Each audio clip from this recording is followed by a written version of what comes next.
حضرت انس بن مالک رضی اللہ تعالیٰ عنہ فرماتے ہیں کہ ایک دفعہ مدینے کے کونے سے چیخنے چلانے کی آوازیں آنے لگیں اور بڑی شدت کے ساتھ آواز آئی۔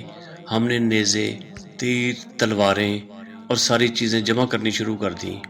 کہ اس جگہ پہ جاتے ہیں اور جا کے دیکھتے ہیں وہاں کیا ہوا ہے۔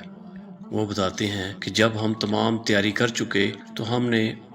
نے منصوبہ بنا لیا، اور جب ہم نے رخ پھیرا تو اللہ تعالیٰ کے نبی